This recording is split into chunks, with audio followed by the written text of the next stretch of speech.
Good morning. The oversight hearing of the Subcommittee on Disability Assistance and Memorial Affairs will now come to order. I'd like to welcome the Undersecretary of Benefits, Paul Lawrence. Since this is your first appearance before this subcommittee, before we begin this hearing, I would also like to yield to the full committee chairman, Phil Rowe. I understand that Chairman Rowe would like a few moments to clarify something discussed during the Economic Opportunity hearing a couple weeks ago. And with that, Chairman Rowe. Thank you, Mr. Chairman. I want to thank Chairman Boss for giving me just a few minutes of the hearing time today to ask a question regarding a topic that's been prominent in the news and is of the utmost importance to our student veterans. Dr. Lawrence, thank you for being here to testify today. I understand that the question I'm about to ask is not on today's topic, but I feel like it's very important that we clarify these things. Yesterday, Secretary Wilkie released a statement on his plan to address GI Bill payment and system rollout delays, and that statement said in part, quote, "During this time, VBA will pay monthly housing allowance rates for the post-9/11 GI Bill at the current academic year uncapped Department of Defense basic housing allowance rates. The VBA will also correct retroactively any underpayments resulting from Section 107 and 501 implementation problems," end quotes. On November 15th, you and Director of Education Services, Mr. Worley, testified before this committee regarding GI Bill payment and system delays. At that hearing, Mr. Worley stated, quote, "We will not go back and try to recover the overpayments once the IT fix is in. And where we have underpaid our beneficiaries, we will make them whole at the time the IT fix goes in," end quote. My staff received information yesterday which appears to be in apparent conflict with what previously and publicly was stated. So my question, Dr. Lawrence, is this. Will the new effective date of Section 107 be when the system is ready, or will you go back and, as you and Mr. Worley promised a few weeks ago, ensure that all students be made whole who are underpaid since the August 1, 2018 deadline stated in the law? Thank you. Let me clarify. We're going to go back and, for the fall of 18, recompute the payments using the 18 rates, as you indicated, and we will make those people whole. Okay? So overpayments, if there are any, will be disregarded. Underpayments will be adjusted, and those veterans will get a check in January. When the new law goes into effect in the spring of 2020, we will use the new rates going forward. So basically, the students are going to be held harmless either way. That's correct. The question I have, because there's, and I won't take too much more of the committee's time, but we've got to have a whole new system. I think that, as I understand it, that system that we've got with currently is not going to be used, and it's going to be rebid. Is that correct? Certainly, you're right. So the announcement yesterday reflected our fundamental thinking about what the options are going forward, that we need to really address all the learning we've had and do something different. That's correct. And I agree with that. And is that going to create a problem? Look back, because we're going to have hundreds of thousands of these to go through within a year, because I think what I'd heard by the end of December of 2019, next year, December 19, would be when it would be fully operational. I think that's the date certain that we were given. That's correct. For the spring of 2020, we'll be ready in December of 2019. Okay. Thank you. I yield back. Thank you, Chairman Rowe. Okay, so we're going to move back to our planned hearing. Today we're going to focus on how the VA develops and carries out the new policies and procedures. Most of you know that I ran a family trucking business for more than 10 years. I know that in order to make successful changes to our company, you have to sit down and create a plan to carry out the changes. For instance, you have to decide whether employees will be needed and need new training, or if we're going to have to update computer software. You also have to think about how many modifications would impact the rest of the business, especially whether there will be unintended consequences that will cause problems down the line. Finally, you have to design and execute the implementation plan and figure out whether the changes are working as well as you'd hoped. Unfortunately, according to the IG, it looks like the VA does not take these common sense steps when it develops new programs. In the last few months, the IG has released at least 3 reports that document the problems that arose when VA implemented new policies or initiatives. VA had these problems because it doesn't appear that the VBA took the time to consider what they needed to do successfully and put the new procedures into place, such as adequately updating the IT systems or training employees prior to implementation. It also looks like the VA wasn't taking the time to evaluate whether they were working as intended. In one report, the IG discovered that when NWQ went into effect, claims based on military sexual trauma, or MST, were assigned to any employee, even if that employee did not have specific MST training. In this case, the IG estimates that about 1,300, or almost 50%, of the MST claims were not properly developed before VA issued a denial. Although I am troubled by these cases, they may not have been decided properly. We have to remember that this does not necessarily mean that all of these cases were improperly denied. But it does mean that the VA did not and didn't follow all of the safeguards to ensure that these particularities, this particular sensitive issue and these particular sensitive cases were handled in the way they should have been. I think I can safely speak for all of my colleagues when I say the claims involving military sexual trauma are some of the most sensitive that the department handles. These veterans have gone through an unimaginable ordeal, and VA owes it to them to ensure that the cases involving an alleged MST are processed correctly. Dr. Lawrence, I look forward to hearing from you about the VBA and what it tends to move forward based on this report. The IG also reviewed how the VA handles claims that include an intent to file form. VA developed the intent to file initiative to allow veterans to preserve an early effective date even if they don't have enough information to file the formal claim. However, VA didn't think to update VBMS to flag when the veterans submit an intent to file form. As a result, the IG estimates that as many as 23,000 veterans may have gotten the wrong effective date on their claim. Even worse, these IG reports expose another major issue within VBA, poor quality control. If the IG had not reviewed these three programs, I don't know how the VBA would have ever identified the problem and taken corrective action. I wish I could have say these were isolated incidents, but we haven't seen before.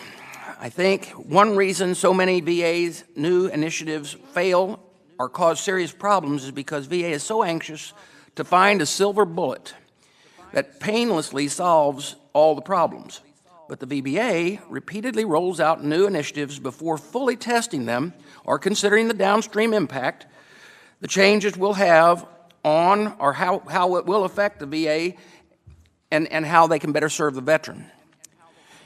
I was encouraged that the Undersecretary for Benefits, Paul Lawrence, met with me and my staff, and he shared with us that he recognizes the VBA has to refocus on improving services for veterans rather than making employees' jobs easier.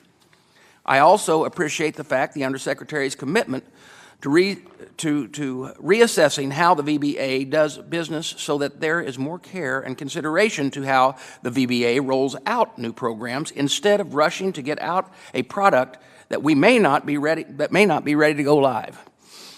That is a step in the right direction. I look forward to the hearing and hearing from the Secretary on how he intends to change the VA's culture and adopt good management practices. We all want the same thing, to ensure that the veterans receive the benefits they have earned. Now, I'm going to turn over to our distinguished ranking member, Ms. Esty, for her opening statement. Thank you, Mr. Chairman, for scheduling today's hearing on three reports issued in recent months by the Office of the Inspector General at the Department of Veterans Affairs. And you will see a great deal of consistency between the Chairman's remarks and mine. And I think you have come to know that this Committee works in a very bipartisan way, and we all share the same mission, but share some of the same concerns about what we see happening. Each one of these IG reports raises serious questions about inadequate processing of veterans' disability compensation claims by the Veterans Benefit Administration. I want to start by thanking Dr. Lawrence and his team for being here today to respond to these findings, to describe what you are doing in response to this, and again for meeting with the chairman and with me at length prior to today's hearing.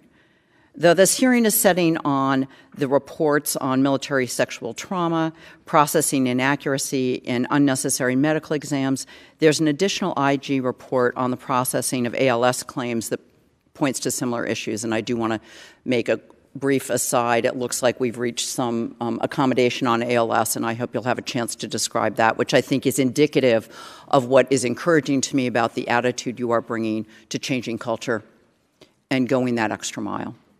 I'm grateful to the VSO representatives in all parts of the country who raised the alert on some of these issues and who must play a direct role in the development and implementation of remedial policy initiatives and procedures recommended by the IG and with which VA has concurred. Let me be clear. When the report on military sexual trauma came to my attention in August, I was disappointed and disturbed. I had expected that after VBA provided liberalized guidance in 2011 and VBA's concurrence in the recommendation of the GAO report in 2014, that veterans who filed disability compensation claims for PTSD as a result of military sexual trauma would be finding an easier path establishing service connection required for accurate compensation claim ratings, and that access to VA mental health care and treatment programs would be that are so important to recovery. But for too many, this is apparently still not the case. The IG has reported that 50% of the denied claims that they examined from 2017 involved processing errors. I know that Dr. Lawrence as well was taken aback with the report when it was issued, because he immediately put into place a plan of action, including reviewing 2 years of claims. But to be blunt, however, there are patterns in all of the reports that need to concern all of us, this committee and you as well. I see a pattern of not sharing and disseminating best practices as an ongoing basis and update when VBA is getting reports back that needs to be part of a continuous improvement, as Chairman Boss talked about, as we can learn from the private sector. With the national work queue in place, this should facilitate that, but there needs to be a mission to disseminate those best practices when we learn them. That will help address continuing inconsistencies in regional offices, that just with the national work queue, we shouldn't be seeing that kind of variability that we're seeing. It's of particular concern on the military sexual trauma claims, and look forward to hearing your responses on that. As the chairman has noted at length, a real concern with inadequate planning. You are very responsive, but you need to take time to step back and figure out how best to implement. There are several instances in the report where it's clear that there were secondary impacts that were not properly assessed, or at least not communicated back to us. If more time was needed or resources, we need to be informed of that. It's not enough to respond to an IG report and tick the box, because that's not necessarily achieving the mission. And this really is my overall point. The mission is to serve our veterans, and it is a customer service endeavor. And so that requires going that extra mile. The IG report sometimes takes several years to produce. We know in the case of, say, military sexual trauma, the training materials that we have now are way better than they were 2 years ago. There needs to be constant updating of that training. There needs to be dissemination of best practices. So if the IG puts forward a plan of action, you actually need to be pushing back to say, we want to achieve the mission, but if there's a better way to do it, we're going to do that way, and not just taking the training materials that are noted, say the IG says, best practices from 2013. Well, that's not good enough in 2018. And so that's a broader issue. That's a broader issue of owning the continuous improvement the mission of serving our veterans and being proactive in that as opposed to reactive to this committee, the Senate, or the IG reports. I know everybody here sees themselves as being on Team Veteran, Team America. But we have to deal with the culture issues that have led to this series of IG reports, series of concerns that the mark is being missed. And that is not good enough for our veterans. It is discouraging and frustrating to the taxpayers, and we need to do collectively better. But that is going to require you to be proactive in letting us know and looking for ways to do that. I know it is important to recognize we have a number of people here today for whom the GI Bill revelations are going to be important. But again, the purpose of this hearing is in particular to focus on these IG reports that we've had over the last couple of months. With that, I want to thank Dr. Lawrence, Ms. Murphy, Mr. Clark, and the IG, Mr. Missel, for being with us here today, and we look forward to your presentations. Thank you, Ms. Esty. I want to welcome the witnesses who join us this morning, and thank you for taking time out of your day and being here today. Our first witness is the Honorable Paul R. Lawrence, who is Under Secretary of Benefits for VA. He's accompanied by Mr. Willie C. Clark, Sr., VBA's Deputy Undersecretary of Field Operations, and Ms. Beth Murphy, the Director of Compensation Services for VBA. Also joining us at the table is the Honorable Michael J. Missel, who is the Inspector General for the VA OIG. Welcome to all of you. I want to remind the witnesses that your complete written statement will be entered into the hearing record. Dr. Lawrence, you are now recognized for 5 minutes. Good morning, Chairman Boss, Ranking Member Esty, and members of the subcommittee. We appreciate the opportunity to speak on the topic of VBA's development and implementation of policy initiatives. But before I get into my opening statement on the subject of this morning's hearing, I want to address a misleading NBC News story from late yesterday that gives the false impression that some veterans on the GI Bill will not be made whole with respect to their housing payments based on the announcement VA made yesterday. Nothing could be further from the truth. Each and every veteran on the post-9/11 GI Bill will be made 100% whole, retroactively if need be, for their housing benefits for this academic year based on the current uncapped DoD rates, and beginning in spring 2020, we will be in a position to provide veterans with the new rates where applicable to meet the law known as the Forever GI Bill. Once again, each and every, and I mean every single veteran, will be made whole for their housing benefits this year. As announced yesterday, the rates we are providing for the current year, uncapped DoD basic rate for the housing allowance based on the location of the school's main campus rather than the physical location of the student. For many students, the DoD BH rate will be equal to or higher than their current payment. If a student was overpaid due to the changes in law or because of VBA's challenges in implementing the law, the student will not be held liable for the debt. And starting in spring term of 2020, VA will have solved its current technology challenges so that the department is in a position to provide post-9/11 GI Bill veterans the new rates where applicable to comply with the Forever GI Bill. Let's move to the topics at hand. We recognize the significant role that oversight plays in the importance of the veteran service organizations. We have worked hard to foster our relationship with the Office of the Inspector General, the General Accountability Office, and with congressional members and staffers. We meet monthly with the OIG to discuss trends and review findings. We have also recurring meetings with GAO. Since June, we've held monthly meetings with VSOs to discuss improvement plans to address issues that affect veterans. Working with these partners ensures together that the right elements as we move forward in developing and assessing our plans for implementation.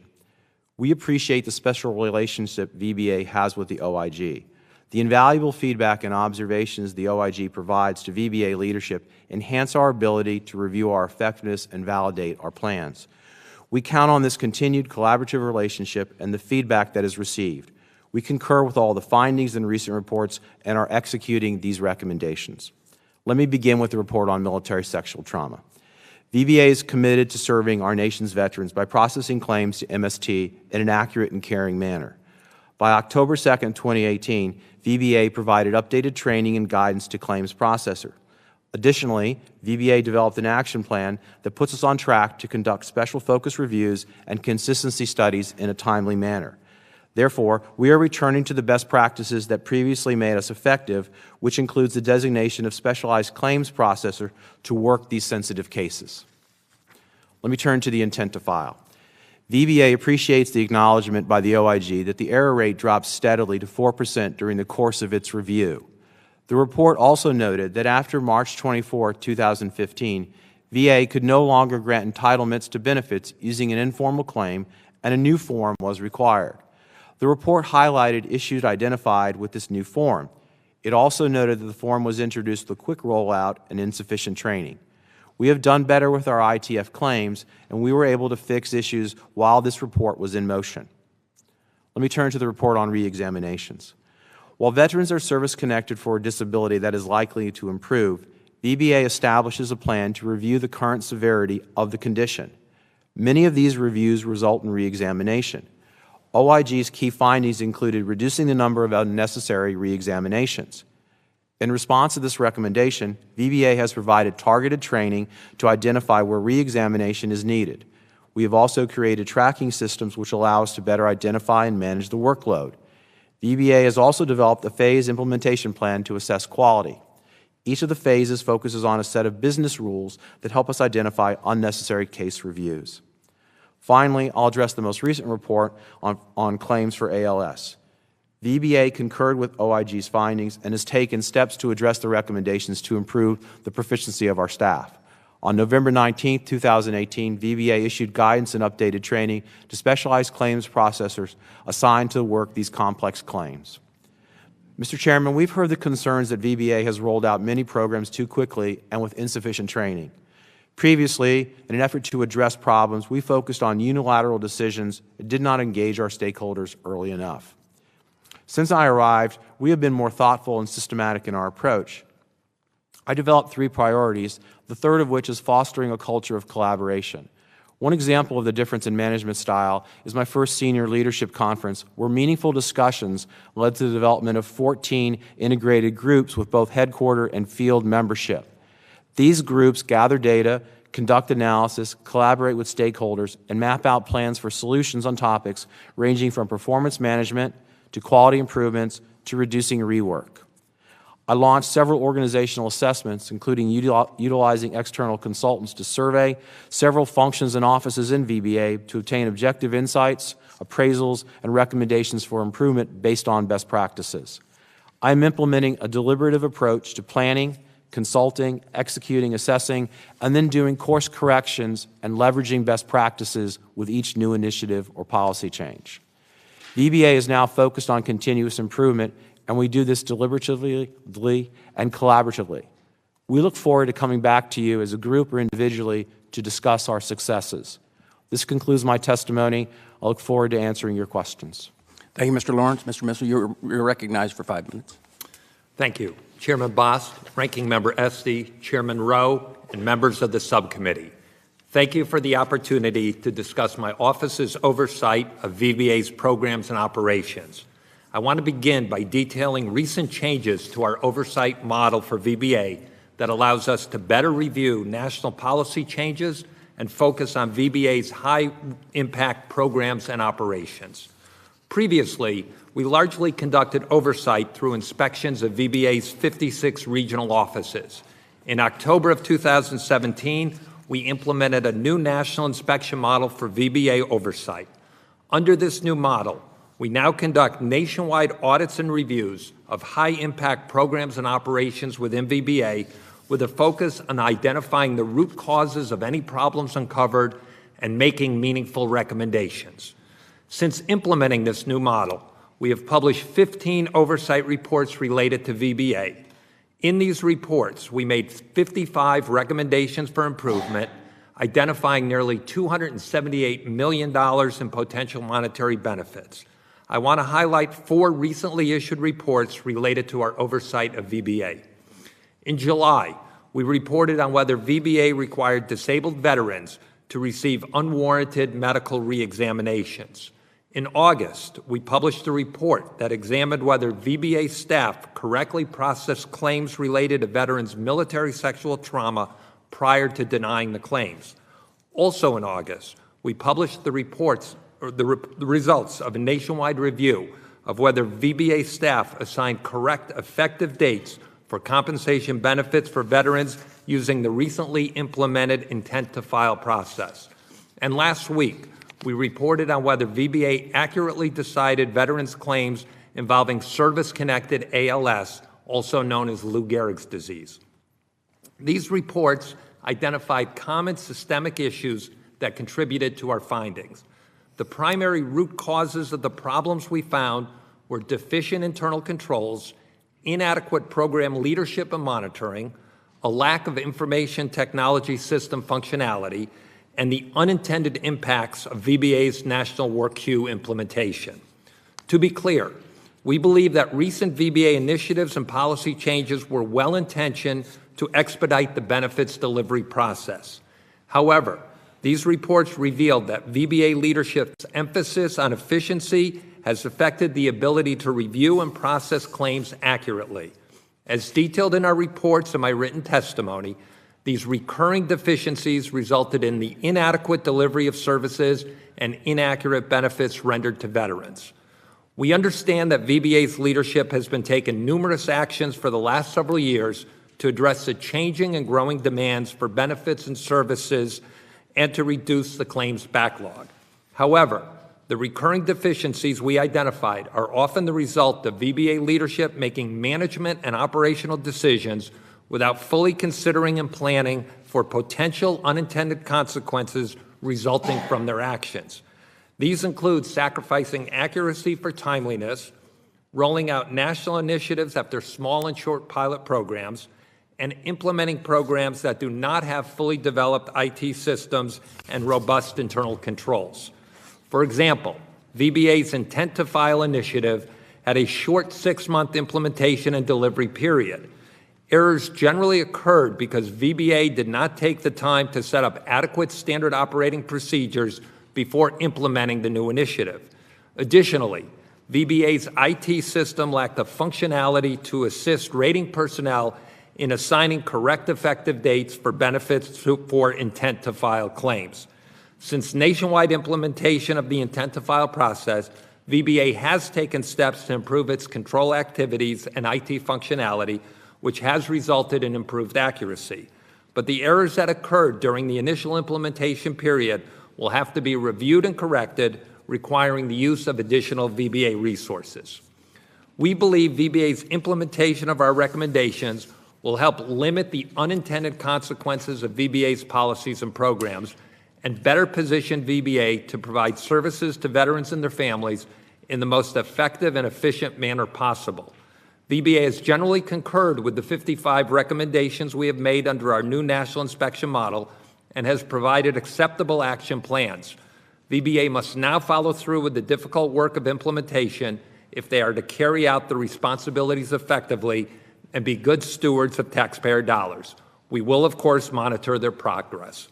Mr. Chairman, this concludes my statement. I'd be happy to answer any questions that you or other members of the subcommittee may have. Thank you, Mr. Missel. With that, we're going to begin questioning, and I will allow myself 5 minutes to start off. But let me first off also say, Dr. Lawrence, that your announcement of making it very clear to us and to the public that it is to make all of our GI veterans whole and or also then not to then hold them harmless for those who may have been overpaid is a good start for this hearing.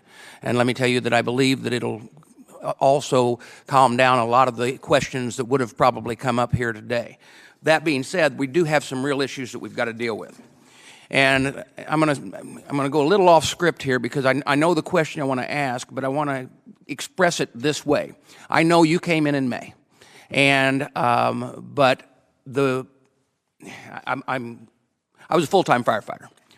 And I can remember my first night on duty, and the fire chief came in and he says, Mike, I want you to know something. He said, you are in a job that there's going to be a lot of problems, and you're going to. You didn't create the problem. You got to fix it, though. Whatever you do, don't make it worse. Whatever you do, don't make it worse, okay? Let me simply ask, how are you planning to change the culture from the VBA, from its present issues that arise from this systematic lack of planning and effectiveness, and how to implementate things going forward, not only on past projects, but on new projects? I'm going to change the culture by modeling different behavior. Well, let me explain. When I think about these problems, I draw on my experience in the private sector, just like you, sir. And what I observe and I take away from this is sort of, other general management perspectives. As Mr. Missel described, decisions were made very quickly and probably without the right amount of expertise in the room to really appreciate it. I've slowed things down, so decisions are made more deliberately. I call it go slow to go fast. We focus on fewer things, and we spend more time thinking about what the risks are and the potential unintended consequences. And more importantly, or equally importantly, we have more people in the room to make sure we have voices. I take diversity and inclusivity very serious, but to me it's not a skin color thing. Inclusivity refers to bringing people with different perspectives into the conversation to avoid the things we're just describing. So those are the two things that drive my understanding of how we're going to go forward, my leadership style. That's been demonstrated from the very first time I showed up, even in confirmation, when I talked about priorities and what we were going to focus on. Most importantly, you heard me make reference to the Directors Conference, the Leadership Conference in September. That's where we really did the work I'm describing, where people came into the conference having prepared thoughts around key topics, where we had rigorous discussion about what the possibilities were. There were no talking heads in this conference. There was real work being done till 8 o'clock the 2.5 days we were together. And at the end of that, we put forth ideas about how we would work on things like rework, like quality. Everybody in the room, all 76 people, got a star and got to go vote on what we thought the best answers forward were. Those were the projects we took down and are now working, which will be harvested in the spring and beyond. So that is the different behavior we are now doing. So I think collectively, the good ideas in the room, really make me confident about the value, the talent on the team, and what we can do differently going forward. My next question is for Mr. Missel. You mentioned that the VA has historically exhibited systematic problems associated with and how it implements policies and initiatives such as inadequate training, incomplete IT functions, deficient risk mitigation strategies, and lacks quality control. Have you identified other areas where VA can improve its foresight to better plan for the new policies initiatives to avoid potential negative impact on claims processes? Yes, you've mentioned some of the more significant ones that we found. One of the other issues that we think is real important is communication within VBA, because there's instances where one side involved in an issue may be aware of it and the other side doesn't get that same information. It's very hard to properly implement something if everybody is not on the same page as to the information there, what the goals are, what the process is, etc. And so what we try to do in our reports, we not only try to get it right, we try to be fair, but we also try to say what the root cause is that we find. Because if a mistake is made, we want to be able to point out that mistake so that it doesn't happen again. Okay, I'm going to go ahead and turn over now to Ranking Member Essie for 5 minutes. Thank you very much, and I'm going to have a series of fairly specific questions I'm going to submit for the record, but I want to continue this line of discussion because I think it's really important about changing the culture. Things are happening quickly. You're being asked to do a lot of new things in VA quickly, and we understand that can be a lot, especially for an institution that coming out of a military background doesn't always embrace change that quickly. So you've got a mindset change you have to deal with. I want to talk about the communication issue. How do we ensure that that's happening? How do we disseminate those best practices? The National Work Queue was a huge undertaking. We should be reaping the benefits of that now, but that means that information has to be assessed and it has to be pushed back out to all of the offices. So why don't you talk about that, as well as specialization. I think that's come up on the quality control. These more difficult claims, ALS being one, military sexual trauma being another. They require specialization to get right because of the nature of the trauma to the veteran involved, the importance of doing those accurately and well. It is just not fair or reasonable to think we should be training each and every claims reviewer to do that. That is not a good use of time, and it should not be done. So can you talk about, Dr. Lawrence, how you're going to identify the areas that are going to require specialization, what you're doing to make sure that happens, so that you are proactively, not just in response to an IG report, but how are you going to track what are those areas that require specialization? How are you going to do that training? How are you going to update the training so that we are continuing to have best information and best practices disseminated across the totality of VA? So let me start with specialization first, ma'am. Yes, we agree. There should be more specialization. The benefits of it are clear, and we should do more of it. Probably early summer, unrelated to the report, we began to think about how we process claims under the guise to be better for veterans. And part of it was efficiency.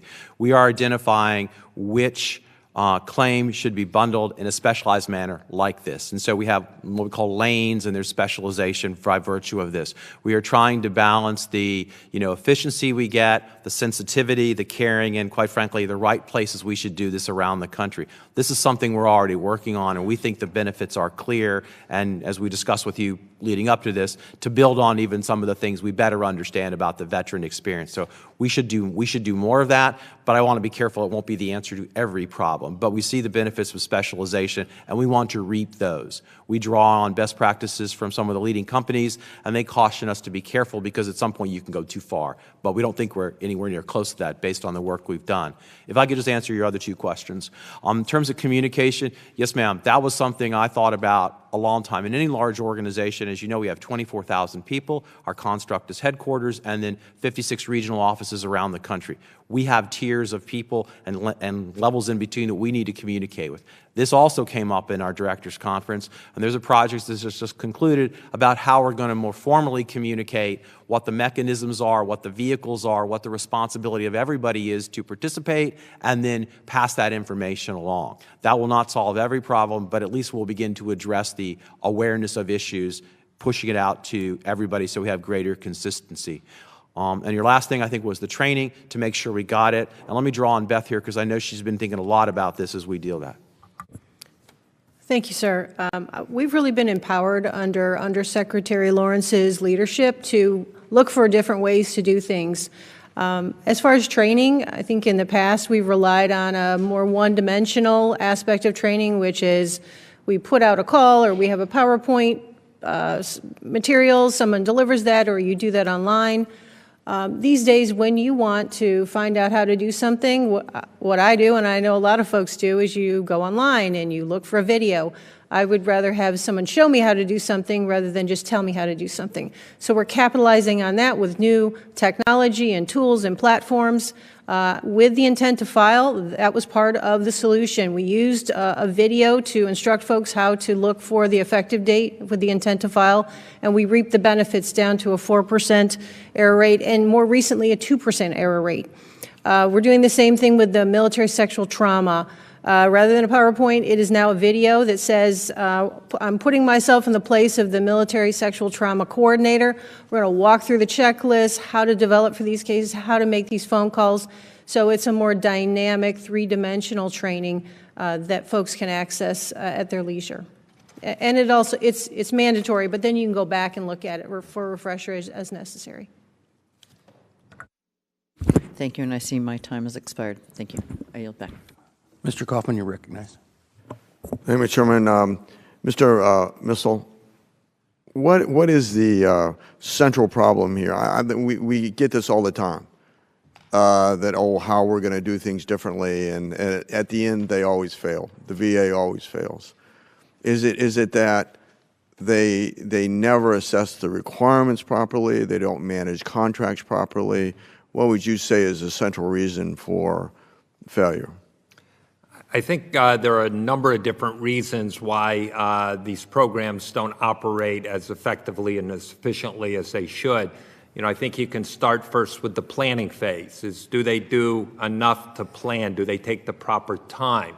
Secondly, do they determine whether or not any IT that's going to go along with the program has the proper functionality, has it been properly tested? Next is just once it's implemented, what are the internal controls? Because in question of like communication, how do we know it's working? It's working as if you're looking at it in hindsight, looking at the controls to determine whether or not you have issues there. And finally, do a root cause analysis that if something hasn't worked as anticipated, that you take a look at it again so you don't make the same mistake. So I think putting all those together, that's sort of a sort of general summary of the issues that we generally find. Does the VA, Mr. Missel, bring in outside consultants, experts, to be able to define? It's one thing to have a contractor come in to implement a system. It's the other thing to objectively define the requirements. And it seems to me that at least, certainly when we looked at the issue concerning the post 9/11 GI Bill and the changes, and we're going to be doing that in the second round, so I don't want to really get into that now. But they were unable to assess, number one, could they do it, and said that they could do it. And number two, even come up with a timeline. Number three, they couldn't manage the contract, and the contract ultimately failed, is my understanding. But is it they need professionals from outside the VA to come in and write these requirements and manage the contracts, or are they doing that? In a number of situations, they do bring in people from the outside. VA has thousands of contractors who are working at VA. Sometimes it's as simple as just working together, as to make sure that when you have a contractor working with the VA staff and systems, are they all integrated well? And that's one thing we find, is that sometimes the integration is not what you would like it to be, and then you're sometimes working at cross purposes. Mm-hmm. Okay, Mr. Chairman, I yield back. Mr. Berkman, you're recognized. Thank you, Mr. Chairman. Thank you all for being here today. These hearings are always informative, I believe, to all of us. I'm very appreciative, as I know we all are, of your proactive nature in this. People who serve in uniform have to be proactive by nature because the mission requires movement, adaptation, and overcoming obstacles in order to succeed. And I would suggest to you that any culture, whether it be here in the Congress or whether it be in the VA or the Department of Defense or anybody else related to veterans, if they don't have that same culture of adapt and overcome, we're going to have long-term failure, okay? So having said that, Dr. Lawrence, when you talk about, if you will, revamping, revising, building a new culture under your command, can you give me an instance of some of the things you might be doing outside a norm, that we've always done it this way kind of thing, to build that culture with those under your command?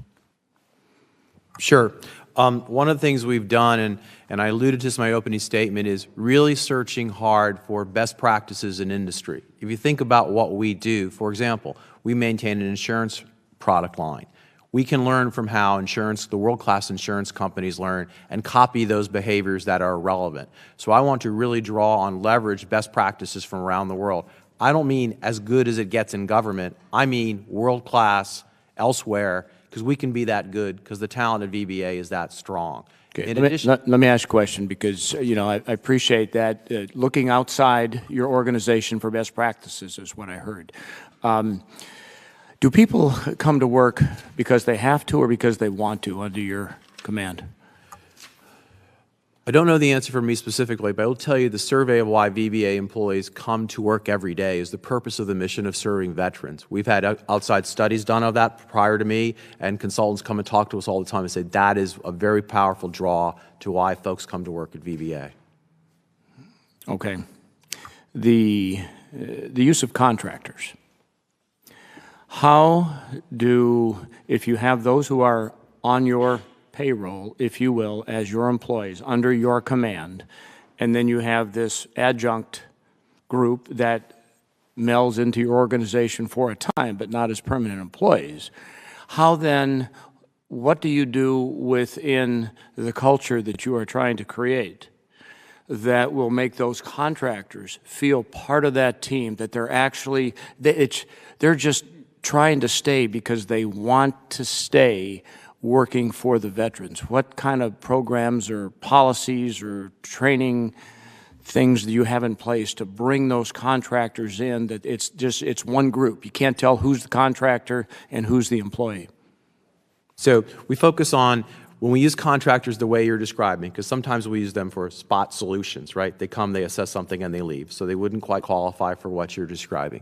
We focus on integrated product teams and try real hard to get contractors who are also focused on serving veterans. As you know, there's a requirement that we deal with generally veteran-owned businesses, and that sets us in a very good position as well. Many folks have traveled in and out of the VA processes, and they get it.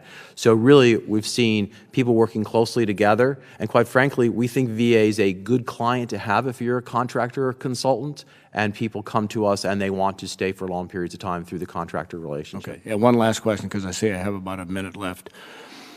Is there any current surge capability that, or on the horizon for you as you build your organization here going towards the future? Again, mission-oriented, we know we have, we're talking military language here, but when you need to surge, is there anything in your plan to create some level, doesn't have to be a lot necessarily, but that idea within your organization that if you need to redistribute assets for a short period of time, is there anything in your plan that would indicate that that's part of it as well? Yes, sir, there is.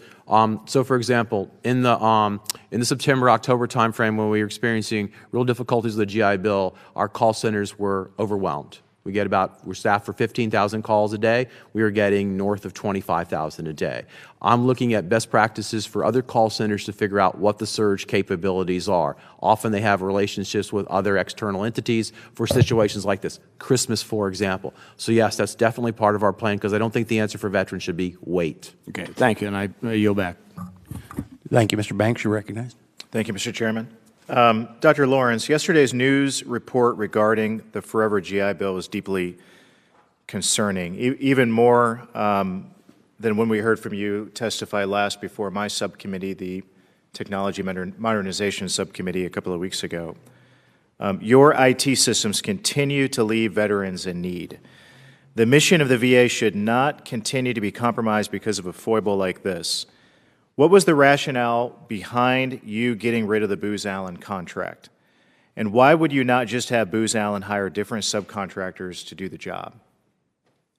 Sir, we have not made the decision to get rid of Booz Allen, so that's inaccurate. That's being discussed right now. They do many things for VA broadly, and they will continue. I think we're trying to figure out how to redirect them to the work they continue to do for VA. So that's a misnomer. To get to your broader question, though, based on... Why don't we pause with that? How much have you paid Booz Allen?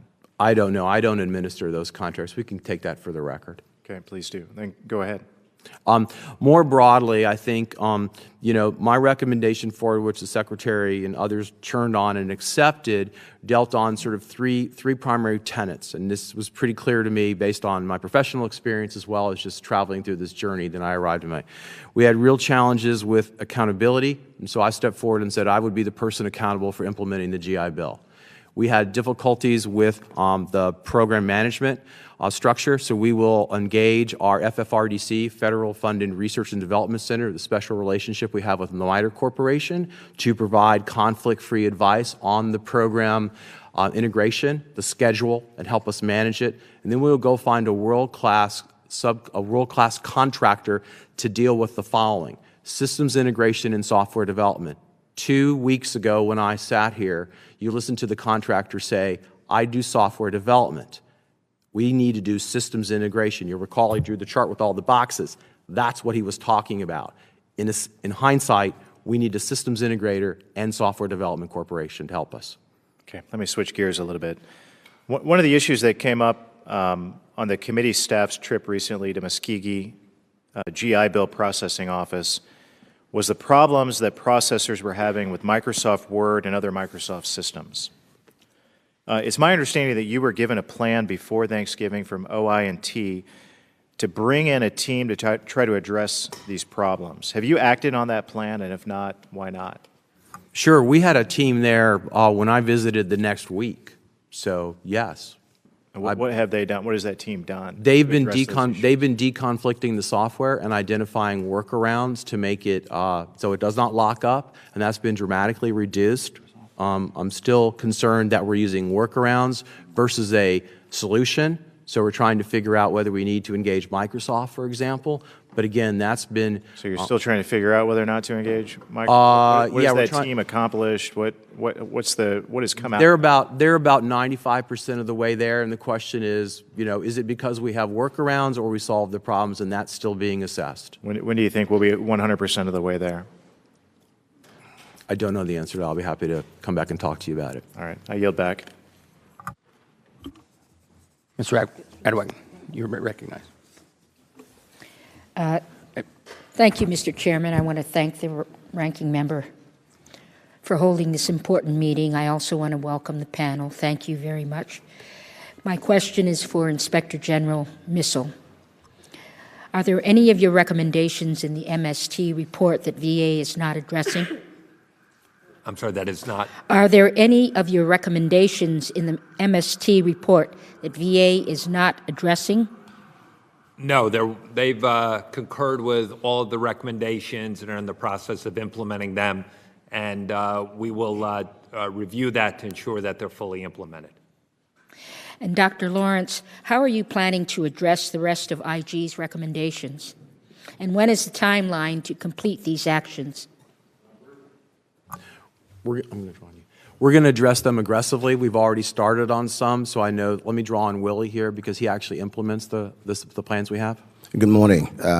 We have a several-pronged approach to dealing with MST. Beth spoke to earlier the training. We're updating the modules in a YouTube type of an effect. We also, Beth, we have updated the manual, mandating the use of a checklist that all of our claims processors are supposed to use or will use. We're mandating a checklist for them to use. That way, it will improve upon our quality. They are guided into a step-by-step process of what they need to do for the appropriate development of that case and to rate the case. We also have identified coordinators for MST for each of our regional offices. We have conducted training, all of which has happened. We had completed some training in September and the end of last month. We have another set of training that's supposed to be done, or it has been completed at the end of this month. So every one of the recommendations we have implemented. Thank you, Mr. Chairman. I yield back. Thank you. I see that our colleague, Representative Peters, has joined us here, and I would like to ask unanimous consent that Representative Peters be allowed to sit at the dais and ask questions. Hearing no objections, so ordered. Mr. Peters, you are recognized. Chairman Rowe. I want to just get a couple of things clarified on, and this GI Bill is complicated, so that I understand and so that our students out there understand. Dr. Lawrence, is that when the law went into effect August 1st, it contained two sections, 107 and 501. And as I understand it, the 501 section is a COLA, it's a cost of living adjustment. The 107 section is where a student would be paid a per diem based on where the bricks and mortar campus is. And then lastly, the online students are paid at a different rate. So am I correct on all that? I understand that? That's correct. Okay. And I want to make sure that I understand that when the law states that all this goes into effect on 1 August of this year, 2018, are we saying, and maybe I misunderstood you, but are we saying that the 107 provision and the 501 provision will be made whole, those students under both those provisions will be made whole as of the law was stated on 1 August. Am I correct on that? We're going to go back into the fall of 18 and make sure they get the DOD uncapped rates. When we Back again. Are we going to follow the 107 section of law, which says where the bricks, like a student, for instance, let's say the student is going to college in San Francisco, that has a much higher per diem, that if they went to college where I did in Clarksville, Tennessee, which is a per diem that'd be less than half or a third of that much. Mm-hmm. That student who took the majority of their classes in Clarksville will be paid a certain per diem. Am I correct? That's correct. And yes. then the student who would be in San Francisco, which is obviously much more expensive to live there, we're going to go, because those payments are not may not be correct right now. Are we going to look back and follow the law and pay them going forward? Then what's the discussion about changing the statute to December of 2019? That's what I don't understand. If we're going to go back and make 107 and 501, we're going to follow that, then what's the point in moving it forward? I know it's a lot of work and it is complicated, but I want to make sure we get it straight here today for the Sure. students. So this fall, we're using the 2017 rates. We need to use the 2018 rates. That's the true-up we're doing.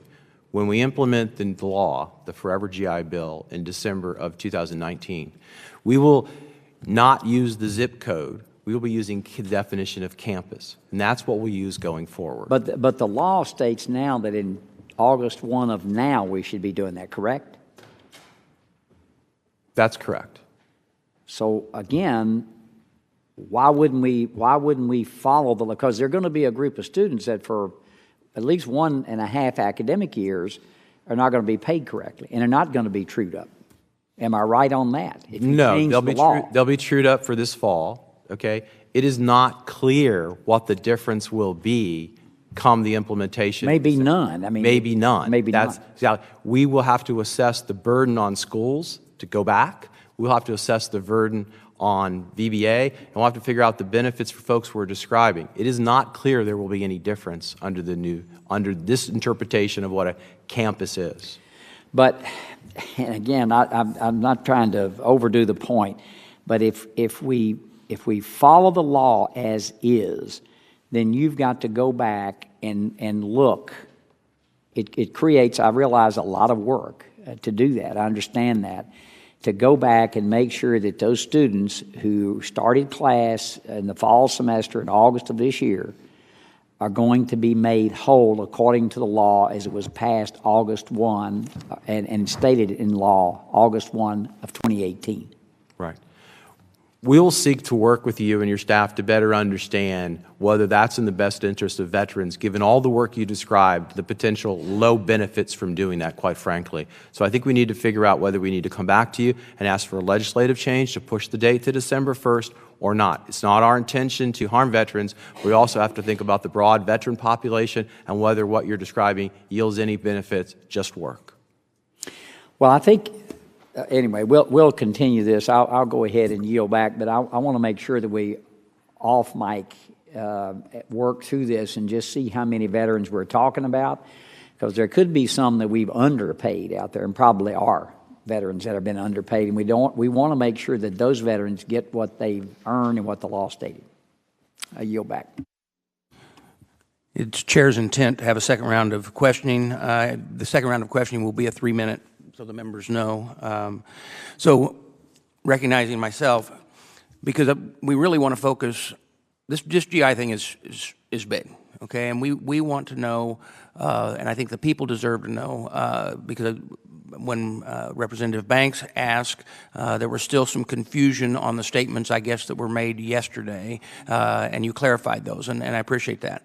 That being said, how many, what's our actual number of GIs that are receiving the GI benefit at this time? I don't have the exact numbers in front of me, but when I was here 2 weeks ago, I said it was 450,000 approximately. Do we know an approximate error ratio, or how many people are being affected, and which ones were underpaid? I know we can't get exact number, but... No, that's part of the problem. Without the technology, we were unable to do anything but estimate that broadly, and I'm not so certain those are accurate estimates because of the way the changes were going through. Again, I'll apologize. Don't have subject matter experts here to kind of happy to take questions for the records on the GI Bill if that's what we get to. Then the question I have on top of that is as you go back and try to figure out these errors and then live up to the commitment to make someone whole, is it going to have to be done through the tech people that you were working with originally? Because the statement that was it Bose and the contractors, are they going to have to be able to pull that out, or can your staff pull that out and figure Sure. that out?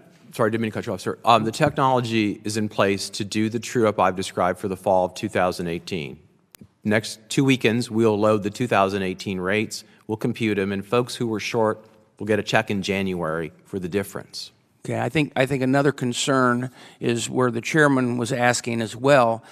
This confusion about what your home zip code is, but where you are actually located, and then getting the proper per diem is vitally important, especially whenever the law has been written and said that's what we'll do to make sure that everything is caught up and done correctly. And trying to get, I want to know from this committee's standpoint that we have the commitment that that's going to be the case where your staff is, or your group as a whole is going to be aggressive to make sure that anyone that's owed is found out that they are owed and then made whole in each one of the areas. So, yes, generally, but let me work specifically on this. There's a couple things going on here in the new path forward. One of them is returning to the definition in the law of what a campus is. It's a building owned by an institution. That's different than the zip code thing we explained where students could do interim.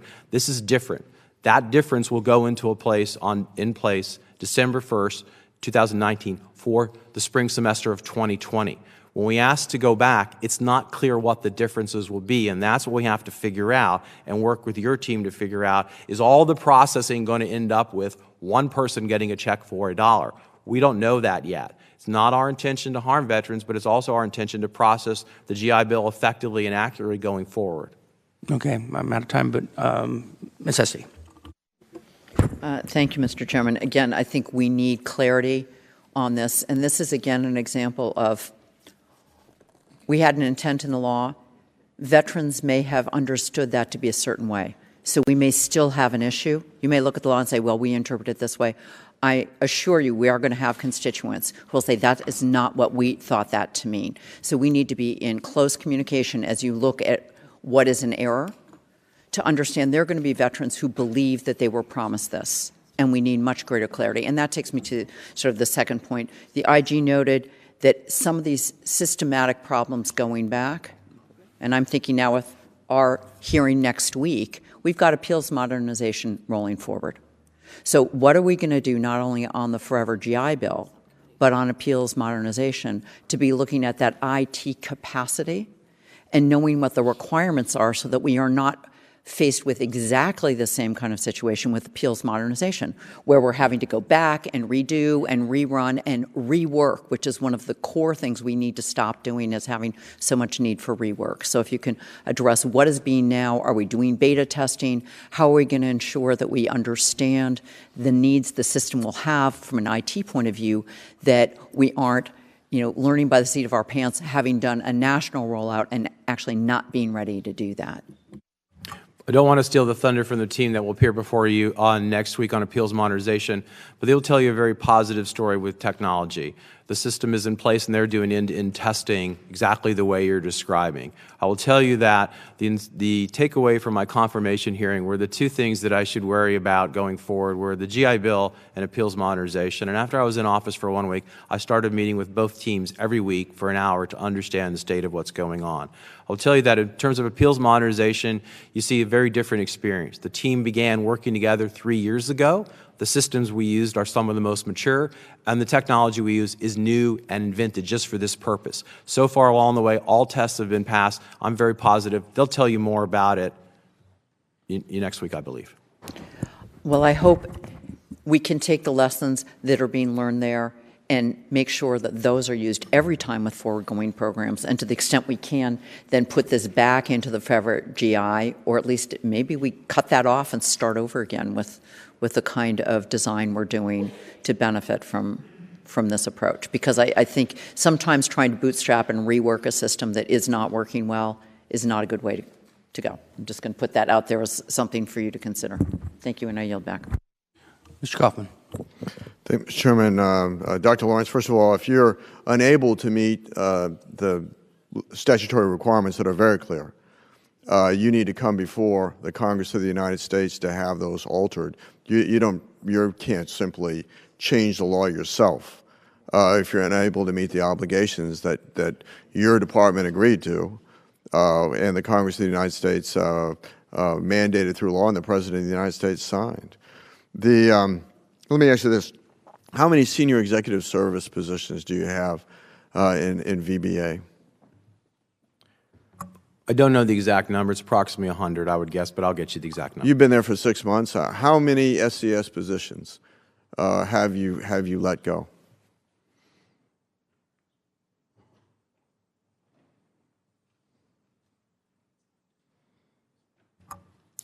I think the answer is 0. Really? Because I've had a conversation with our new secretary and followed up in writing to him that there are about 400 positions in the senior executive service level in the Department of Veterans Affairs. After the scandal with the appointment wait times, on a bipartisan basis, the Congress of the United States passed and President Obama signed the ability for you and for the senior leadership of this department, the Department of Veterans Affairs, to expeditiously let go senior executive service personnel that were not competent. In my discussions with the Secretary, he's unwilling to make that commitment to do that, to look through these 400 positions where there's objective failure and the inability to correct that failure by Inspector General reports, by GAO reports, and yet you will never change the culture of bureaucratic incompetence in the VA unless you're willing to look through those 400 positions. And where there's a lack of competence, where problems are unresolved, that you're unwilling to make those hard decisions, which our secretary is not willing to do, which you obviously haven't done, then nothing will change. This president will fail the country in terms of the commitments that he made to change the VA. He changed the secretary, but that was on the basis of his record in terms of personal spending or spending taxpayer dollars on a European vacation. It was not on his competence in terms of running the VA. This is the same VA of the prior administration, just papered over with saying how great things are when they're not great. I yield back. Mr. Lamb, you recognize. Thank you, Mr. Chairman. If it's okay, I'm going to go back to one of the issues that this hearing was called for, having to do with processing of benefits claims. In particular, our VAs in Pittsburgh process claims involving military sexual trauma. And I know, well, I guess you can confirm for me if I'm correct, that each office is supposed to have a specialist dealing with military sexual trauma claims. Is that true? Mr. Clark? Good morning, Mr. Lamb. That is true. We have specialized individuals for military sexual trauma at each RO. That is true. Okay. And have you been able to fill all those positions? Are they full as of right now? They should be full, yes. We have military sexual trauma coordinators that are full. If for some reason someone left yesterday that, that I don't know about, but generally our leaders know to keep those positions filled and to make sure that they receive all of the requisite training and quality measures are filled in order to do this work. They are not to do the work on an MST claim unless they've had the requisite training and they follow the guidelines that we've set forth with this checklist and viewing the training materials and the like. Okay. And are they overseeing examinations for military sexual trauma done by contractors or more done by VA personnel? For the most part, contractors. Okay. But there are some instances where VHA doctors perform these examinations, and again, VHA sometimes uses contractors as well. Have you looked at the outcomes or quality of those examinations to see whether the contractors are doing an adequate job? Because I think this is an area where the VA's doctors' kind of particular training and familiarity with this population and this type of claim would really help. I will certainly let Ms. Murphy speak to that. So, sir, I think it's generally been about a 50-50 split overall with exams as far as VHA versus contractors. I think both entities, VHA and VBA, watch closely who's doing the exams and has quality controls, checking the reports. So I can't, in the moment, speak to the specifics, but yes, both sides are watching, both sides are engaged in this work. Okay. Thank you very much, Mr. Chairman. I yield back. Thank you. And Mr. Berkman, you're recognized. Kind of to continue on with my questioning along the line of building a culture. As we look at the GI Bill going forward and the payments and the coordination between the VA and the educational institutions, not the veteran, but the educational institutions. About a year ago, we had a hearing in here where I brought up the concept of in the Marine Corps, the sand table exercise, and we did a little, back and forth on that. But the idea of, is there, and by the way, this committee, bipartisan, is going to be the best partners that we can be with you, because we want results just like you do. Of course, it's our job to give you the money and then hold you accountable. It's your job to execute the mission. Is there anything that we can do for you to, if you will, to participate in I'm going to call it a sand table exercise, that the goal of this exercise would be to see where the system can be gamed, whether it be accidental or on purpose, on either side of the equation. Because unless we take what we're about to implement and then put it into exercise to see, and I know all these minds on all sides of the table are smart, motivated, and potentially devious. Okay? Because I have kids, I have grandkids. Why? That's how it works. And it's up to us to make sure that we, if you will, close accidental loopholes that cause others pain of loss of dollars or pain of loss of credits or whatever it happens to be. Any thoughts on where we can do that, or maybe that's already in your game plan? Yes and yes. Absolutely want your help. A couple things immediately come to mind. One of them is when we do the user testing to sort of, get examples of veterans that we think we need to make sure the system works for. So I know your staff has been great sort of identifying people who call you and say, I'm having trouble, so we do that. In addition, I'm sure in the new plan going forward, we'll spend a lot of time with you explaining things. So I think there's probably, a reason for engagement is our interpretations of some of the things that require and to make sure that we're coordinated on that as well. Okay, well, again, I see my time's about to run out, but engage us early, because the sooner we engage and the sooner we pick it apart, the less we're going to have hearings like this after the fact. And I yield back. Thank you. Mr. Peters, you're recognized. Thank you, Mr. Chairman. Dr. Lawrence, I want to make sure I'm clear on exactly what you're saying about Section 107 of the Forever GI Bill, which we passed this session. Section 107 is the section dealing with students being paid according to where they're taking the majority of their classes. And implements would have been paid had Section 107 been in place by the August 1, 2018 deadline in the law. And if they were underpaid between August 1, 2018 and when the section is finally implemented, pay them the difference to make them whole? What I'm testifying to is that we'll go back into the fall of 2018, put the right rates in, and make sure they get a check in January if they've been underpaid. What changes as we go forward and think about December of 2019 is the way we thought about campuses. If you recall, there was a long discussion about zip codes and practicums, and that set in motion some expectation of overpayments or underpayments and the like. When we return to the definition of campus as defined by the law and our interpretation of it, it is not clear there's going to be any changes. We've got to figure out what the implications of that are and then go back or not as appropriate. So you're suggesting is that you're having an issue with interpreting the law as to whether money is owed? A couple thoughts. We're not interpreting the law. The law is pretty clear. It defines campus a certain way, and we're going to go execute that. All right. It is not clear that possibilities. What are the possibilities? There could be wide-scale variation, and we have to go back for exactly the way you described.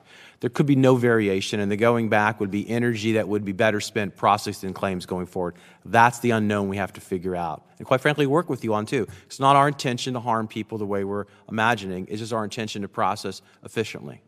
I want to get the sense of, it sounds to me like you're leaving yourself some flexibility as to whether to do that or not. Maybe you're assessing whether it's worth the trouble to go back and following the law as it's written. But we'd like to know whether these people are going to be made whole by that formula. And I'm having trouble getting that answer out of you, it sounds like. We want to make people whole. I'm not trying to give you trouble. I'm just trying to not give you a blanket statement that requires tremendous of activity for no gain. So if you ask me, what should we spend an extra hour on? Processing things that yield veterans nothing, putting at risk the spring 2020 semester, or saying this doesn't yield much and we're going to move forward. We just have to figure it out. It's not my intention to be evasive. It's my offer to work with you to make sure we all come away feeling this is the right way forward. What are you telling veterans and students now who are going into the process going forward? What are you telling them now to do? We're telling them that you will get trued up for the fall of 18 with the right rates. They will execute the new law in the spring of 2020. Okay. Thank you. My time has expired. I'll yield back. Chairman Rowe. I want to go back with what Mr. Peters, the line he was taking, and I'm not trying to be difficult, but the law states what we must do on 1 August. It's not an like you said, it's fairly clear what the law states. The question is, are we going to follow the law? That's the question. And if we're not, then we got to change the law. It's got to be changed to a different time. Otherwise, you're required by statute to go back and implement Section 107 and 501 as stated in the law. Am I correct? That's correct. And previously, I made a request for your help to do exactly that if that's what we conclude based on the energy that it would take for potentially not much gain. We completely agree. How will we know? I guess that's a question I have. I'm putting myself as a student out there at somewhere, sitting there thinking I have a benefit that I've earned. Am I getting paid correctly for my benefit? Am I getting unpaid? How do we determine it's too much trouble to follow the law? Let me. How's that? You follow? I'm not. I understand what you're saying, and I appreciate that you admit you're not trying to be difficult. And I don't mean to be difficult either. I'm trying to be precise in my answer. When we adjust the, we'll have honored the obligation. Nobody has yet been paid under this system that doesn't exist. So there isn't a feeling of I'm owed something unless they've been able to calculate something that we've been, quite frankly, unable to calculate. Okay? When we put the new system in, we will know what that is. Somewhere along the line, as we begin to see it coming into focus, we will make an estimate of what you're just describing. What is the difference and what should we do about it? And that's what we'll have to continue to talk to you about. Basically, what we did was, just for clarity, we stood up a system that didn't work and paid people what we had paid them in the past, and we don't know what we should have paid them. Am I correct? That's pretty much what we did, because our IT system didn't work. That's what happened. Notionally correct. That's correct. Yeah. I yield back. Well, I want to thank the panel for being with us. We did 2 rounds of questioning. We have another panel that's coming forward, but thank you for being here, and thank you for the opportunity to say that you'll come back and try to work with us to try to straighten this out. Thank you.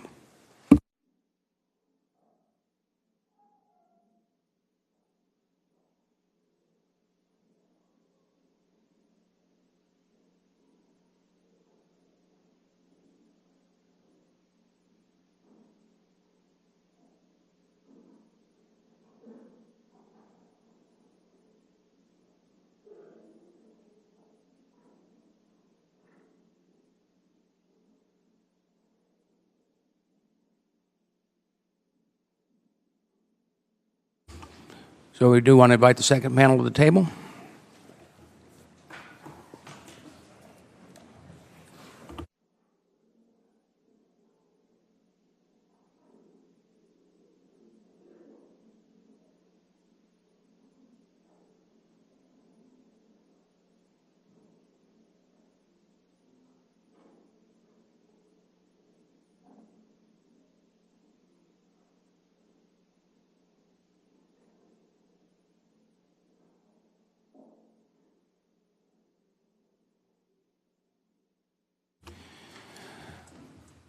Okay.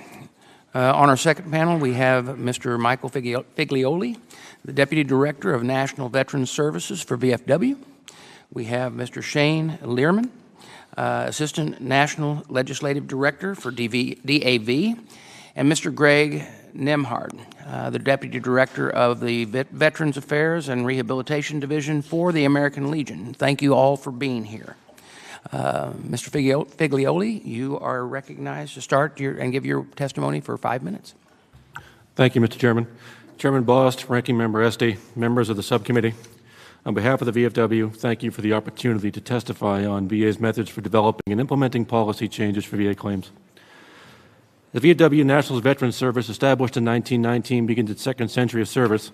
VFW is encouraged by VA's efforts to modernize the disability claims process. VA has a number of challenges to overcome. However, we feel the process is headed in the right direction. Our philosophy in dealing with VA's bureaucracy has always been praise when you can, be critical when you must. Lately, we have found ourselves more on the critical side than we would like. VFW has consistently held that VA speeding to completion of its workload for the sake of reducing volume is precarious for both VA and our claimants. It does no good to deliver benefits to veterans faster if the decisions made are incomplete or inaccurate. It's futile to implement policies for the sake of implementing policy and declare mission accomplished.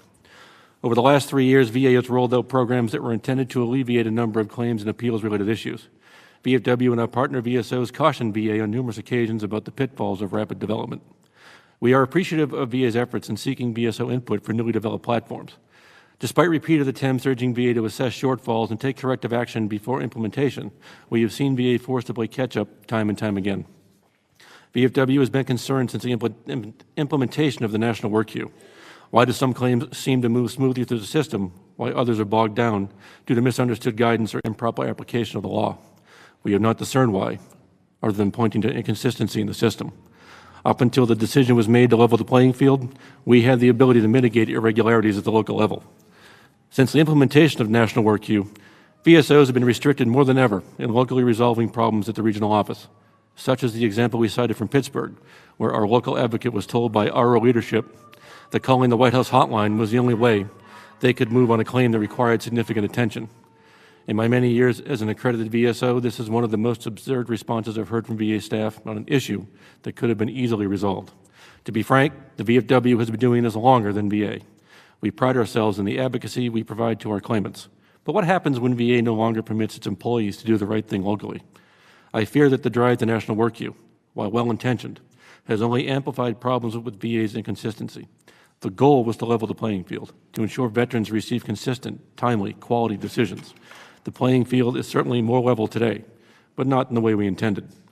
Instead, we see shoddy work from all corners of the VA with little accountability for what's gone wrong in the process. We see our leadership that is hamstrung from doing the right thing because it makes the national system look bad. Regarding the recent IG reports, they all point to sloppy development at the regional office and significant gaps in training. None of what the IG found came as a surprise to VFW, and this is no way to serve veterans. As with any new implementation, training is paramount to success. This is a persistent shortcoming in VBA. Across the VFW's field offices, our staff see little consistency in the application of law or the Code of Federal Regulation. VFW is acutely aware of instances where intent of a regulatory change is crystal clear, but applied irregularly at the majority of ROs, whether it's the acceptance of electronic signatures, recently updated forms, or simply processing dependency claims. As we discussed in detail in our written statement, if VA is fully committed to establishing a fully electronic and efficient claims process as they've touted over the past few years, they need to ensure consistency across all regional offices. In all of the scenarios we outlined in our prepared testimony, VFW maintains the proper training will result in better outcomes for VA and its customers. VA needs to get it right the first time, every time. The welfare of our veterans requires it. If quality training is not developed, implemented, and overseen, veterans and their families pay the price. As said in our opening statement, VFW has been embedded in the claims process for longer than VA has existed. We've always been able to provide local mediation to assist VA in getting it right, only to be told in the name of efficiency we can no longer do that. With the inconsistencies of the VFW has seen recently, it becomes clear the policies and innovations the VA seems extraordinarily proud of don't exist in the eyes of veterans and family members who continue to suffer delays and denials. In closing, the VFW does believe VBA is headed in the right direction in establishing a fully electronic and easily accessible claims process. However, VA still has significant problems in the system that need to be addressed, starting with the unrealized deficiencies of national work queue and the seeming lack of authority for ROs to resolve issues at the lowest possible level. We hope this subcommittee takes a hard look at these issues and works to resolve them in a way that truly benefits veterans. Mr. Chairman, this concludes my testimony. The VFW thanks you and the ranking member for the opportunity to testify on these issues, and I'm prepared to take any questions you may have. Thank you, Mr. Figlioli. Mr. Learman, you are recognized for 5 minutes. Thank you. Chairman Boss, Ranking Member Esty, and members of the subcommittee, thank you for inviting DAV to testify at today's hearing on VA's implementation of policy initiatives and the challenges identified in the 3 recent OIG reports. We are deeply concerned over the findings of the significant deficiencies in these reports from July and August of this year. The reason for these substantial errors can be broken down into 3 main categories: training, IT systems development, and quality review. For example, the unwarranted medical reexaminations for disability benefits report estimated that during the 6-month review period, VBA spent over $10 million on examinations not required by VA policy. Estimated that during the 6-month review period, VBA spent over $10 million on examinations not required by VA policy. The reexaminations resulted in proposed benefit reductions for 3,700 veterans. The OIG determined the main reasons for the unwarranted examinations were lack of pre-examination review, lack of system automation, and inadequate quality assurance reviews. The report on processing inaccuracies involving veterans' intent to file submissions for benefits found that 97% of the cases reviewed with errors resulted in underpayments. On a national level, this resulted in an estimated $72 million in underpayments to veterans and their families. The reasons for the ITF processing errors were noted to be an absence of standard operating procedures and inadequate procedural guidance, deficient and delayed training, lack of quality assurance, and a lack of IT development as VBMS lacked functionality. In reference to the OIG report on denied PTSD claims related to military sexual trauma, VBA staff did not always follow policy and procedures, and as a result, they incorrectly processed approximately 49% of the MST-related claims that were denied during the review period.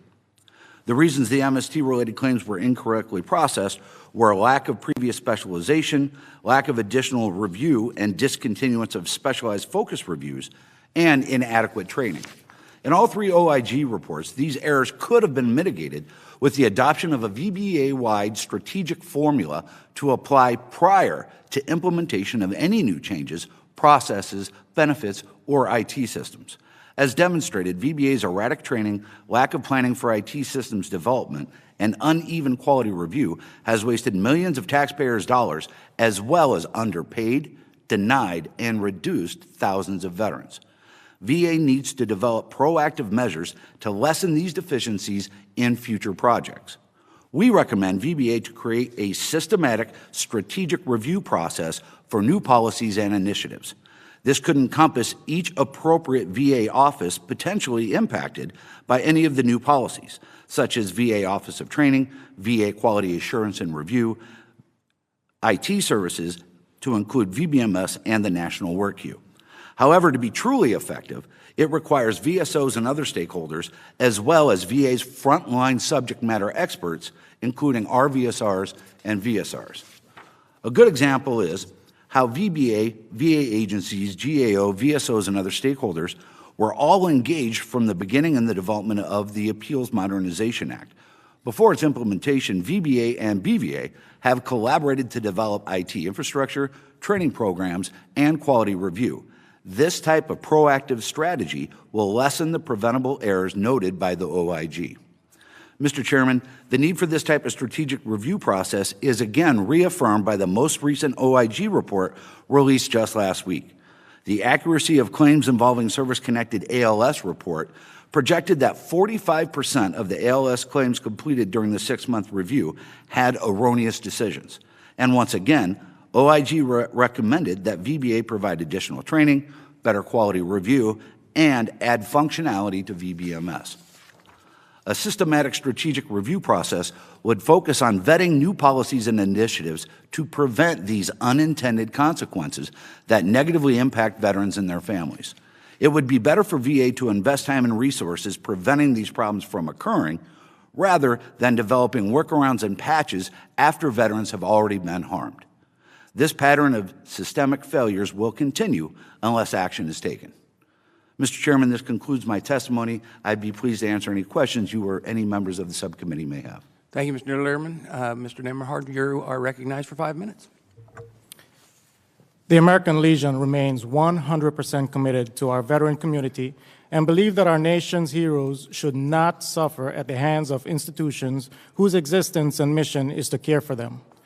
Chairman Bost, Ranking Member Esty, and distinguished members of the Subcommittee on Disability Assistance and Memorial Affairs, on behalf of our National Commander, Brett Rystad, and the nearly 2 million members of the American Legion, I thank you for the opportunity to testify on the Department of Veterans Affairs development and implementation of policy initiatives. We believe in quality of care at the VA facilities. We remain committed to a strong VA, and we believe that VA is a system worth saving. Since 2003, the American Legion has conducted more than 500 nationwide visits to VA medical centers and regional offices to assess the quality and timeliness of veterans' health care and provide feedback from veterans about the care and service provided by the VA. We compile reports from our visits into a publication for distribution to the President of the United States, Congress, and VA officials. The comprehensive report provides an understanding of VA challenges, best practices, and offers recommendations based on our observations in our nearly 100 years of experience. The Department of Veterans Affairs Office of Inspector General recently published 3 reports addressing unwarranted medical reexaminations, processing inaccuracies involving veterans' intent to file for benefits, and denied post-traumatic stress disorder claims related to military sexual trauma. The VA OIG reports cited inaccuracies, timeliness issues, lack of specialization, inadequate training, and overall poor quality of VA examinations completed by contracted medical examiners. The American Legion wants to protect veterans from these and other inadequacies and urge the VBA to take swift corrective action. We believe that a variety of factors cause these shortfalls, including lack of funding, understaffed VA facilities, and contracting companies solely focused on their bottom line at the veterans' expense. Mr. Chairman, the American Legion Resolution Number 87, we support the implementation of policy aimed at ensuring veterans receive adequate, comprehensive VA examinations. The VA OIG report regarding intent to file concluded that VBA staff did not always assign correct effective dates for compensation. VA led the entire initiative and set the deadlines well before publishing a proposed and final rule. Time constraints and any subsequent minimally viable product during this period was self-imposed. VA must address processing issues associated with intent to file to avoid additional costs and inconvenience to veterans and their families. VA claims must be processed accurately. Veterans should not experience additional harm in the process, especially when processing MST-related claims. The improper denial of nearly half the MST-related claims submitted to VA is unacceptable. Finding ways to ensure these veterans receive the services they deserve is one of the highest priorities of the American Legion. VBA should review all MST-related PTSD decisions since 2011 and share the results with Congress and VSOs to ensure accuracy, transparency, and accountability. The growing diversity of veterans mean that a system which primarily provided care to male enrollees must now evolve and adapt to meet the needs of all veterans and to provide them the best possible care. VA must continue to adjust to the changing demands of the population it serves. The American Legion continues to work directly with veterans to help them overcome challenges associated with access to VA healthcare and claims process. We remain committed to a VA that is appropriately funded, staffed, trained, and empowered to conduct internal quality reviews and oversight.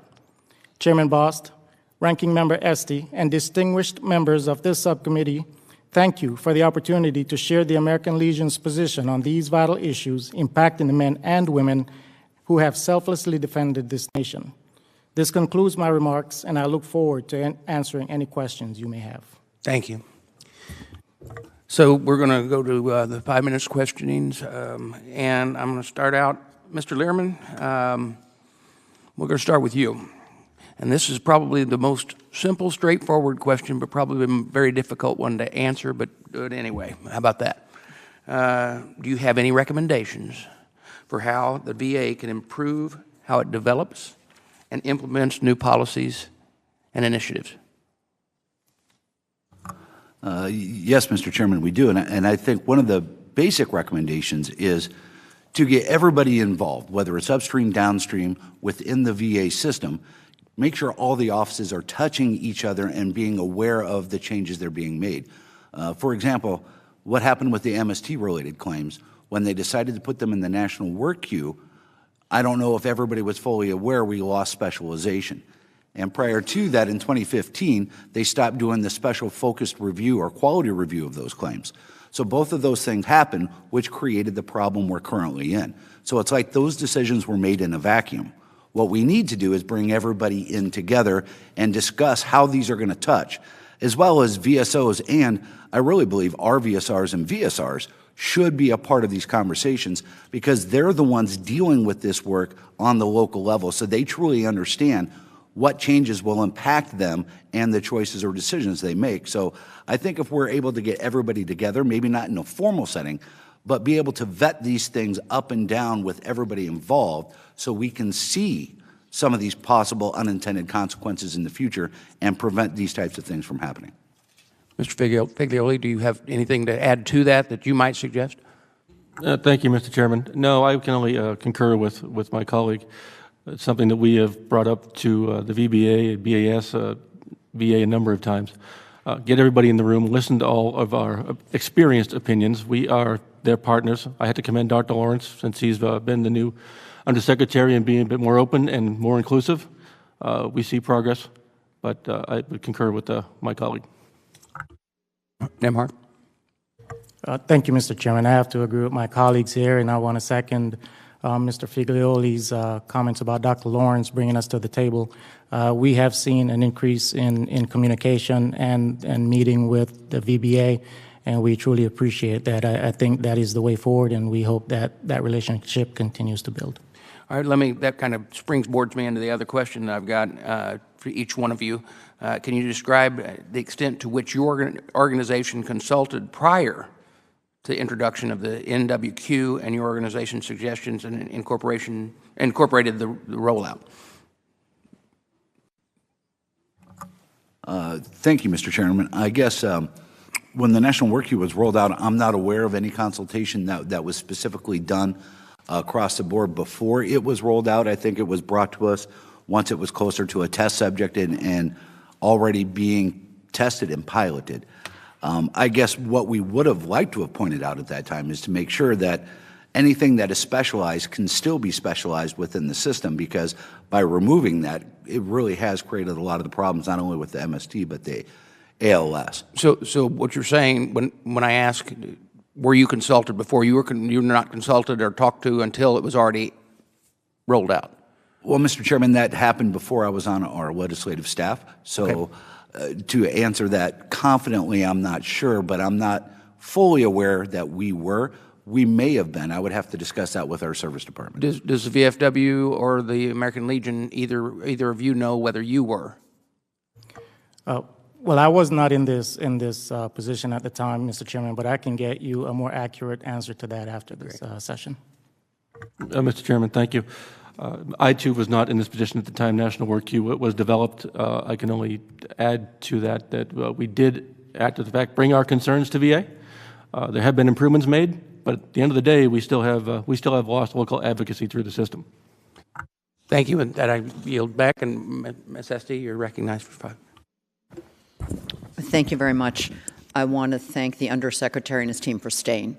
It's really important that you're here to hear from the VSOs, and I think that I want that on the record, and I want that noted, because I think that is exactly what the three of you gentlemen are talking about, the importance of collaboration, of understanding we're all partners in doing better for veterans. And this is precisely what we always need to be doing.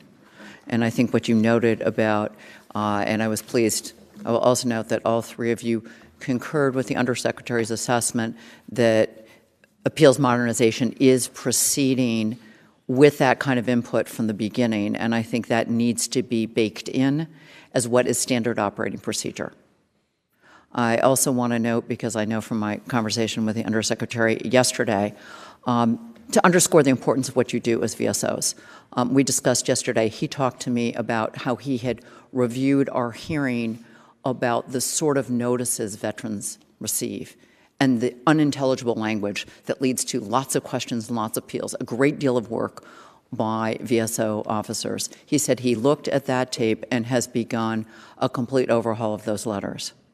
So I think that speaks a lot to the importance of our collective efforts and our collaboration, whether it's members of Congress, members of the public, VSOs, those at the VA, to genuinely find a better way forward to serve the veterans community. And I think we need to keep those lines of communication open. It is, accountability is of course important, but the main mission is really to do it better and get it right the first time. What I hear all three of you talking about is in fact what we have seen, which is by taking, and the Undersecretary acknowledged, by focusing so much, I think, on the national work queue and that backlog and the timeliness issue, the eye got taken off of quality. Quality has to be there. And so your input as these processes move forward to make sure we pick back up specialization. Mr. Figlioli, you mentioned something that has been, I think, much on our mind, is how we utilize the benefits of the national work queue, but don't have the siloing and don't have the delay that happens when you can't resolve claims within a single regional office.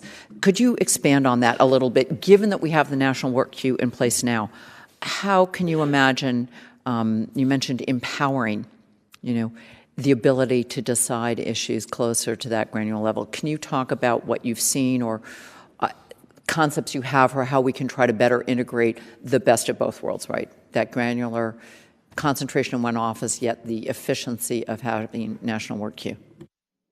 Thank you, Ranking Member. It's been a concern for a while. I think my colleagues would also agree. Before National Work Queue, you sat face-to-face with a veteran, you heard their story, you heard their concerns, you built a relationship with them. You knew the people in the regional office, and you were able to have conversations as that claim went through the system. As National Work Queue has been implemented, the claim may start off in Boston, it will go to New York, it can be out into the Philippines, all on the same day. And at some point, that local advocate has lost eyes on what that claim is. Suddenly, we're asking a VSO that's in Houston, who had no input in the beginning of the session or the process, to review a claim and alert VA to what is good, bad, or indifferent about that claim, but not know the personal touch of that veteran's personal story. Then the other process is going back to get these things corrected. Since they moved across the country, we no longer have the ability to just get in the elevator and go downstairs and talk to somebody. We have to send things via email or via phone call to several regional offices. And by the time you get caught up with it, it could be moved somewhere else.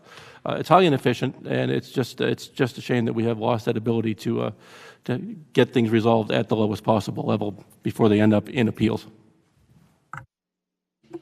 If anyone else has thoughts on this is going to be an ongoing issue, I think, about how to get the efficiency and of those medical records, electronic medical records, and processing of claims, specialization, but also that personal touch. So again, I want to thank you as we move forward in this committee, over in the Senate, with our colleagues at the VA, how to do a better job. And again, try to get the best of that efficiency with the quality, the timeliness, and that human touch, the hands-on that the VSOs have always provided, and I think we need to provide.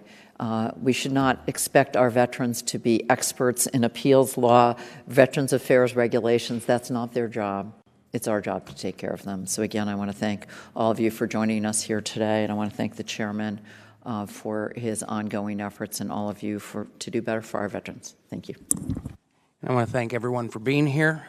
With that, I would want to recognize the ranking member if she has any closing remarks she might want to make besides what she did. I think this is going to be my last subcommittee hearing in Congress on this with this really wonderful committee, and I want to thank all of you for your partnership, your hard work, and I am strongly urging this big new class of freshman members of Congress, whether they serve on this committee or not, to honor that commitment to our nation's veterans. And Mr. Nemhard, you mentioned a really important issue about the diversity that we see of our veterans now. And we need to keep our eye on that moving forward. We have a very diverse group of veterans we're serving now. World War II veterans who have a certain life experience, certain way they want to interface with the VA. And we've got brand new veterans coming out who are unprecedented numbers of women, much younger, much different backgrounds. And that is a challenge for all of us, but I hope we're all up to the challenge. And I hope the 116th Congress and this committee will continue to do its best to be honest brokers and partners in doing better for our nation's veterans. And I want to thank the chairman and the excellent staff on this committee for their hard work and their bipartisan cooperation to make sure that we are all, to the best possible, rowing in the same direction and doing our level best every day for our nation's veterans. Thank you all, and I yield back. Thank you. And before we do adjourn, let me say this. It has been one of the greatest honors that you could ever imagine being chairman of this committee. And let me tell you that what we do as far as our veterans, those living and those passed through this committee, is very humbling to work on this committee. Being chairman of the subcommittee, I'll tell you, I couldn't ask for, I want to thank Ms. Esty. We were able to work together in a bipartisan manner when quite often in Congress the bipartisanship doesn't occur as often as it should. I also want to say a special thank you to the staff. The staff has been wonderful, both Republican and Democrat staff, hardworking, and it is the mission and our mission to make sure our veterans are taken care of. With that, and know this, as a Marine, and I will continue to serve in Congress, I will still continue to focus on our veterans' issues.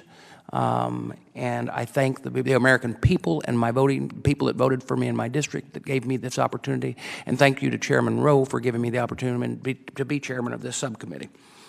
So finally, as I said earlier, hold on. And also to ways to improve with the department and assist any way we can. So with that, I'm going to say, as I did earlier, complete written statements for today's witnesses will be entered into the hearing record. I ask for unanimous consent that all members have 5 legislative days to revise and extend their remarks and include extenuous material. Hearing no objections, so ordered, this hearing is now adjourned.